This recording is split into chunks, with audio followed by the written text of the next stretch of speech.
Hello, I'm Elsa Wagnus. And I'm Billy Wagnus. Together, we have the privilege of being Essentia's social media specialists. That's right, Billy, and I thank you for taking the time to watch this video. We're going to be sharing more about our roles overseeing Essentia's organic social media presence and our strategies and partners and decision making and just some of the new opportunities that we've been embracing. Yeah, let's get right into it. So, we're starting with some basics about our current presence and purpose, along with some insight into our roles as part of the larger communication team, as well as some clarifications around organic versus paid social media content. Yeah, then we're going to be diving into some key takeaways from an audit of Essentia's social media in the summer of 2025.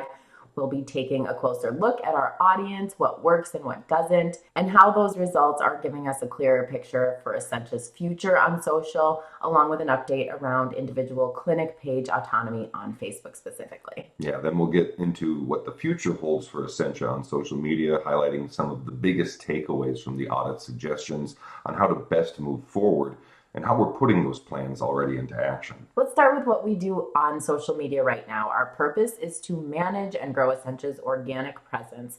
Now, for us, that means creating compelling, mostly positive and informative content that often highlights our colleagues and locations in uplifting ways like awards and recognition, volunteerism, and community outreach. Yeah, another big responsibility we have is engaging and responding to our audience, many of whom are patients and colleagues. So frequently getting answers from SMEs for questions asked on social, working with patient experience, and filing complaints, or even working with legal when necessary. This isn't really out of the ordinary for us. We also work with marketing to advance service line strategies and requests on social media. And a big part of that includes managing the activity and responses on Essentia's digital ads, especially on Facebook.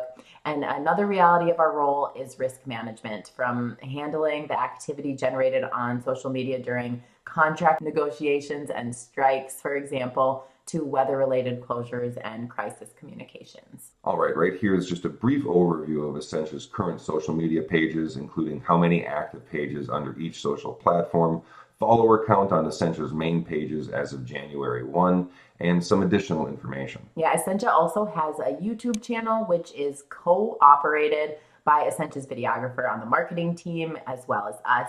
And it's mostly used as a video library for Essentia's internal and external video projects rather than a social media page where we interact with our audience.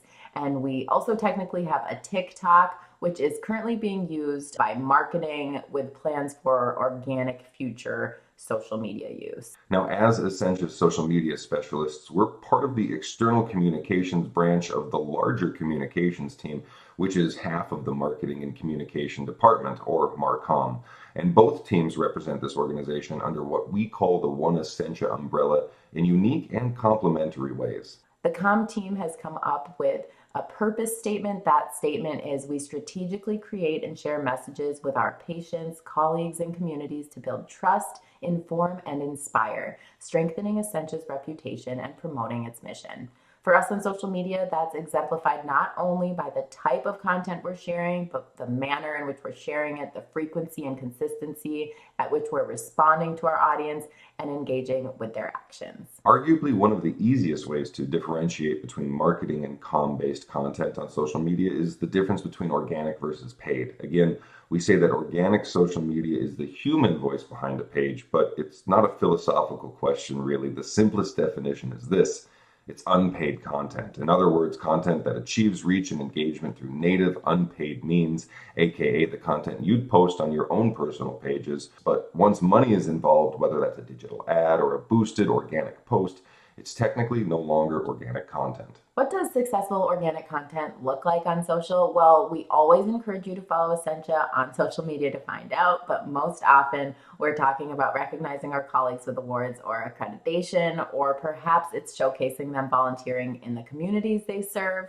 Another popular topic is organizational achievements, like anytime Essentia is recognized for excellent care or a unique service. Meanwhile, paid content on social media is a complementary yet different piece of the puzzle. That's marketing specialty, and it's done for several different reasons. One of our marketing colleagues would have better specifics on this point, but in general, digital ads on social aim to boost sales and generate revenue, promote services, target specific audiences, and gain visibility for the brand beyond our page's followers. Digital ads also behave a little differently than organic content. When we share organically a post, for example, that's something a visitor on Essentia's pages would see on our wall or profile, and that's where it will stay unless we delete it. It will also appear most importantly in people's news feeds who follow Essentia, and if the post is popular, it will also expand its reach into potential followers in other ways. Yeah, whereas paid content will exist in people's news feeds or stories because that's where the action is and you're paying more for engagement, reach, and overall visibility.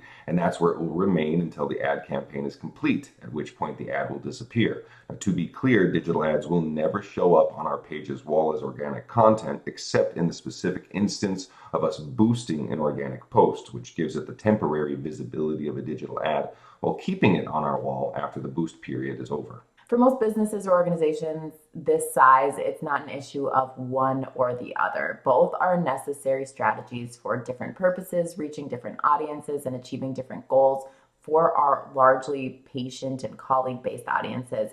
And being active in tandem is a significant part of Essentia's success on social media. Now, this summer saw a major update to Essentia's social media strategy, one that's been in progress since the moment it started, really, and it's thanks to the results of an audit of Essentia's social media presence. Yeah, this is something that was especially welcomed by us because the last social media audit was from a third party back in 2019. Now, the audit took several weeks and covered a variety of topics, including audience demographics, content tone, what's working, what isn't, our leaders and colleagues on social media, a closer look at our competition, and several strategy suggestions. Yeah, let's start with a closer look at our audience. We've always known that women make up a majority of our audience on Facebook and Instagram, but the audit really gave us a clearer picture. We now know that of the 76% of women who make up our overall Facebook audience, 65% of them are 45 and older. Yeah, we also learned that 82% of our Instagram followers are women, and of that, more than 60% are millennial women, which is great because that's the demographic we're trying mostly to cater to on Instagram. And then on LinkedIn, we discovered that about half our audience is currently working in hospitals or healthcare, and that our Twin Cities-based audience at 21% is our largest demographic, followed by Duluth at 18% and Fargo-Moorhead at 9%. Now, something else the audit highlighted, a significant portion of Essentia's social media audience is our colleagues, and that's great. We want our teammates to react and engage with Essentia's content. And since we have no way to quantify how many followers are colleagues, we really rely on those likes and comments from our colleagues on our posts to help give us a clearer picture on who our audience is.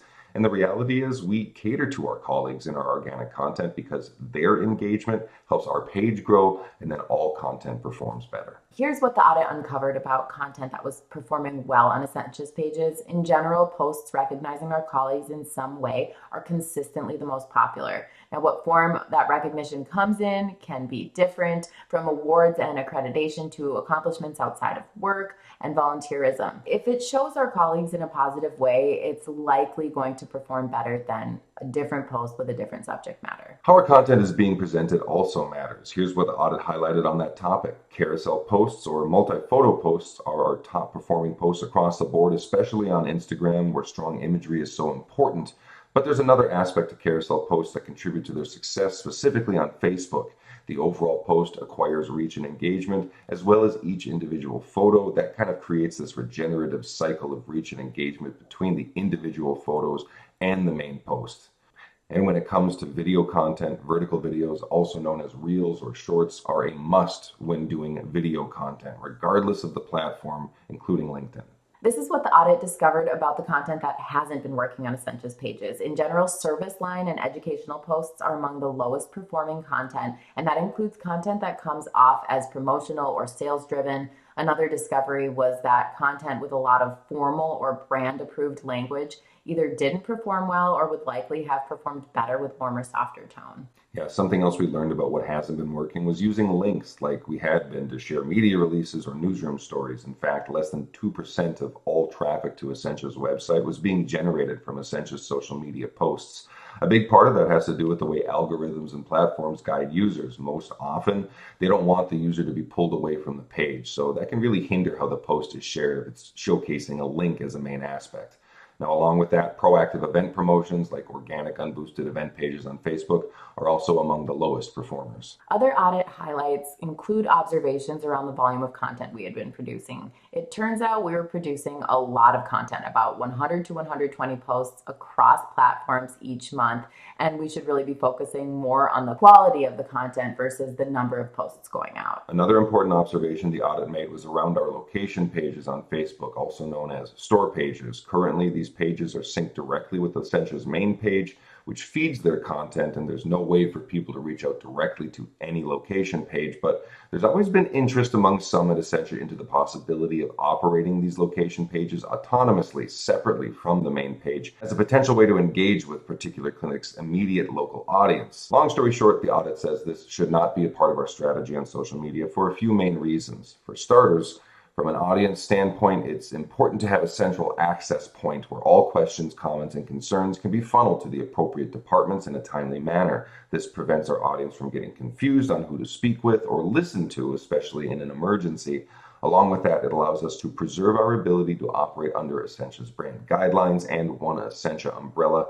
For the record, we did do autonomy trial runs with two of Essentia's store pages over several years, and the results they experienced essentially mirrored the audit's findings. Once the audit wrapped up, we immediately got to work implementing the audit suggestions and focusing on the most impactful and obtainable strategy enhancements. Now, since the start of fiscal year 26, we've cut Essentia's monthly posts in half, softened Essentia's post language and tone, doubled down on stronger, successful content, and started to rethink the ways in which we share content. For example, instead of sharing a media release link, that post can have a lot more potential as a carousel with captions on each photo.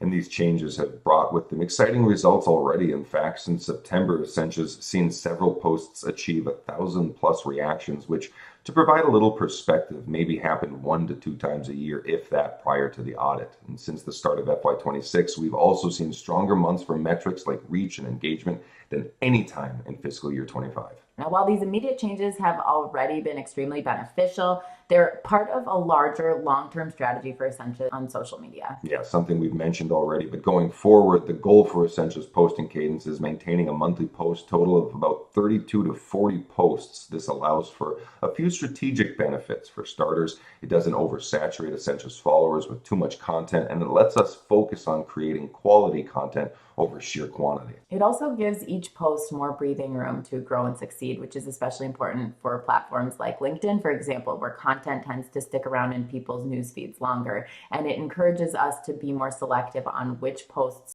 go on which platforms, allowing each page to obtain its own unique identity and cater to their unique audience. Yeah, when we talk about a page's identity, you want to give your unique audiences content that's geared towards them rather than having several social media pages that all share the same content all the time. So creating a cohesive content strategy for Essentia means setting metrics on what kind of content will be appearing on each Essentia page and in what format.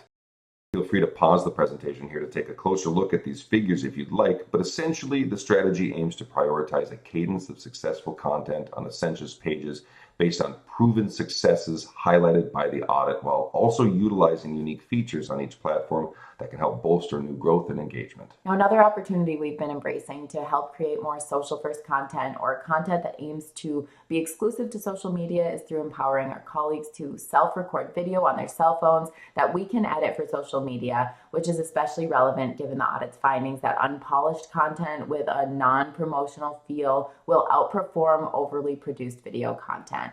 This is a great way for us to be able to gather content quickly from across Essentia's 3-state system, and we've made the process even easier for our colleagues by creating how to self-record and how to film B-roll videos, which can be found on Essentia's social media resources, SharePoint, as well as accompanying PDFs for each topic. And of course, we carefully edit the raw footage that you will send our way into a final product for Essentia's social media so you don't have to worry about mistakes or do-overs on your end. Exactly. As we mentioned, we're also engaging more with our audience in ways unique to each platform, features in particular that can boost audience participation, like the polls feature on Instagram or LinkedIn, and we're finding ways to test things Essentia hasn't previously tried before on social media, like the docs feature on LinkedIn as a way to share more long-form content. And finally, one of our larger projects we're undertaking as a recommendation of the audit is the creation of an inclusive editorial process that helps create social content, or as it's also known, the Essentia Health Social Media Editorial Board. That's going to be starting in Q3 of fiscal year 26. That's right. So starting in Q3 of FY26, we'll be holding quarterly virtual editorial board meetings that include reps from marketing, internal communications, and community relations. And there we'll be taking input from meetings to map out content in advance using a tool like SharePoint where others can review throughout the process. And then we're going to make this process transparent and accessible to make sure teams know when that content will run and the results of that content. Thank you so much for taking the time to listen to us today. If you have any questions, please don't hesitate to reach out.